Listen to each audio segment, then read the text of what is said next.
चलिए, आपको हम पढ़ा रहे थे पी ब्लॉक के तत्व।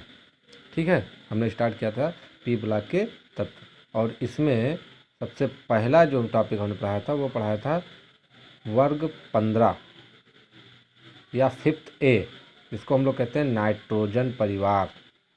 ठीक, अब नाइट्रोजन परिवार के बारे में हमने कुछ बातें आपको बताई थी जनरल। उसके बाद नाइट्रोजन परिवार के सभी तत्वों के बारे में बताया था, उनके नाम को बताया था और उनके इलेक्ट्रॉनिक विन्यास को हमने बताया था। उसके बाद हमने आपको बताया था उनके सामान्य लक्षण। सामान्य लक्षण में पहला लक्षण हमने बताया था संयोजकता। यहाँ तक हमने आपको बता दिया है। अब नेक्स्ट है दूसरा लक्षण है, वो है ऑक्सीकरण अवस्थाएं नाइट्रोजन परिवार की। चलिए देखते हैं इसमें। देखिए, नाइट्रोजन परिवार के तत्वों में नाइट्रोजन और फास्फोरस यौगिकों में -3 से +5 की फॉर्मल ऑक्सीकरण संख्याएं प्रदर्शित करते हैं या कर सकते हैं। इन्हें नाइट्रोजन और फास्फोरस दोनों -3 से +5 तक। नेक्स्ट है आपका सामान्य लक्षण, वो है परमाणु त्रिज्याएं। तो परमाणु त्रिज्याएं वर्ग में नीचे की ओर जाने पर परमाणु त्रिज्याएं बढ़ती हैं। जैसे नाइट्रोजन है, फास्फोरस है, तो नाइट्रोजन की परमाणु त्रिज्या देखिए 0.74, फास्फोरस की 1.10, आर्सेनिक की 1.21, एंटीमनी की 1.41 और बिस्मथ की 1.5। तो यानी नीचे जाने पर क्या और परमाणु त्रिज्या देखिए लगातार बढ़ रही है। ठीक है, नेक्स्ट आपका है आयनन विभव। आयनन विभव वर्ग में नीचे की ओर जाने पर तत्वों के आयनन विभव घटते हैं, क्योंकि बाह्य कोश के इलेक्ट्रॉनों की मुख्य क्वांटम संख्या n जो होती है आपकी वो क्या हो रही, बढ़ रही है। इसलिए आयनन विभव भी नीचे जाने पर क्या करेंगे, घट जाएंगे। फिर है विद्युत ऋणात्मकता। वर्ग में नीचे की ओर जाने पर तत्वों की विद्युत ऋणात्मकता घटती है। आयनिक त्रिज्या बढ़ेगी, आयनन विभव घटेगा, विद्युत ऋणात्मकता घटेगा। यहाँ पे हमने लिख दिया है। नाइट्रोजन की होती है विद्युत ऋणात्मकता 3, फास्फोरस की 2.1, आर्सेनिक की 2, एंटीमनी की 1.8, बिस्मथ की 1.8। ठीक है, ऐसे आपको दे दी जाएगा क्वेश्चन में कि विद्युत ऋणात्मकता को बढ़ते क्रम में या घटते क्रम में व्यवस्थित करिए सभी तत्वों की। तो क्या होगा, विद्युत ऋणात्मकता ग्रुप में जाने पर कैसा होता है, घट जाता है। ठीक है, फिर है आध्यात्मिक लक्षण। वर्ग में नीचे की ओर जाने पर तत्वों का आध्यात्मिक लक्षण धीरे धीरे घटता है और धात्विक लक्षण बढ़ता है, क्योंकि तत्वों की विद्युत ऋणात्मकता वर्ग में नीचे की ओर जाने पर घटती है। ठीक है, यानी आध्यात्मिक लक्षण क्या हो रहा है, घटता जा रहा है और धात्विक लक्षण बढ़ता जा रहा है। जैसे नाइट्रोजन आपका क्या होता है, अधात होता है, फास्फोरस अधात होता है, आर्सेनिक उपधात होता है, एंटीमनी उपधात होता है और बिस्मथ धात होता है। यानी अधात से धात की तरफ हम लोग बढ़ रहे हैं। तो आध्यात्मिक लक्षण क्या होगा, घटता जाएगा और धात्विक लक्षण बढ़ता जाएगा। ठीक है, नेक्स्ट आपका है भौतिक अवस्था। तो भौतिक अवस्था की बात करें तो साधारण अवस्था में नाइट्रोजन गैस है और फास्फोरस कैसा होता है, ठोस होता है। ठीक है, फिर बात करते हैं अपरूपता की।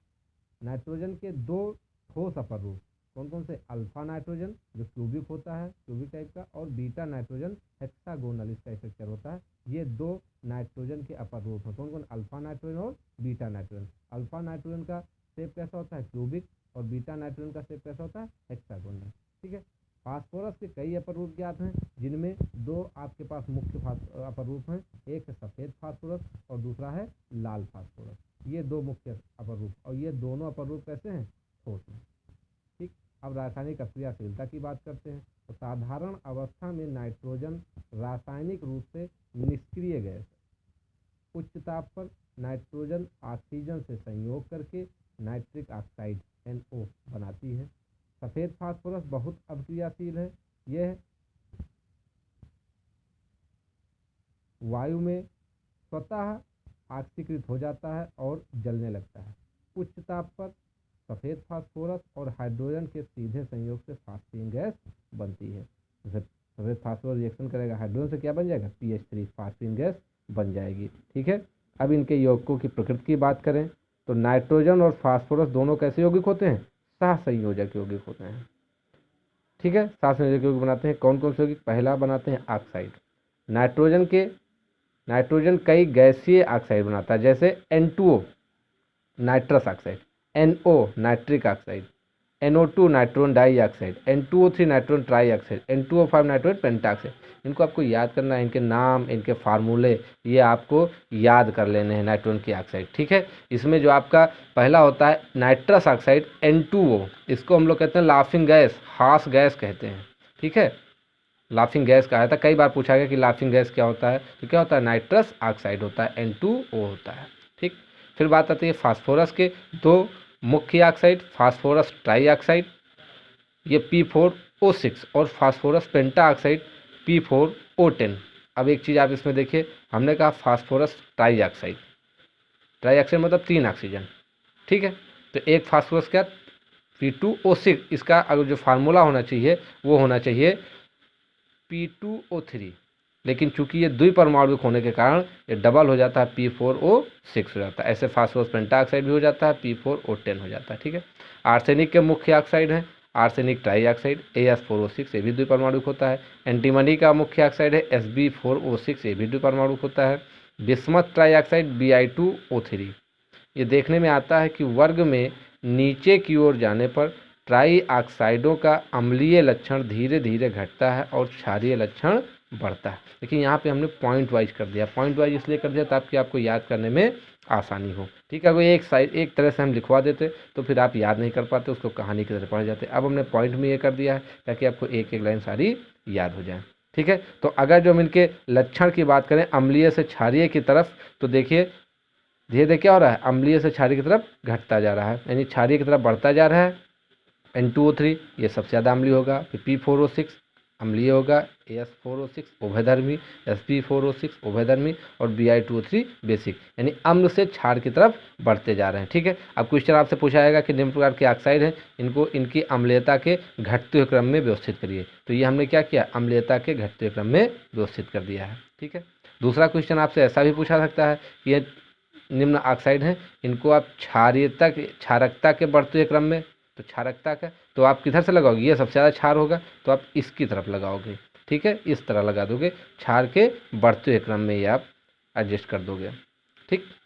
फिर देखिए नेक्स्ट है आपका हाइड्राइड, ये जो लक्षण है हाइड्राइड, तो ये सभी तत्व EH3, ई क्या है यहाँ पे एलिमेंट की बात कर रहे हैं, EH3 सूत्र के गैसीय हाइड्राइड बनाते हैं, जिनकी गंध कैसी होती है, अरुचिकर होती है। यहाँ पे कुछ हाइड्राइड है NH3 ammonia, PH3 phosphine, nitrogen का हाइड्राइड NH3, फास्फोरस का हाइड्राइड फास्फीन, ऐसे आर्सेनिक का हाइड्राइड AsH3 को कहते हैं आर्सीन, एंटीमनी का हाइड्राइड एस्टिबीन, बिस्मथ का हाइड्राइड BiH3 बिस्मुथीन, ये आपके हाइड्राइड है, ठीक है।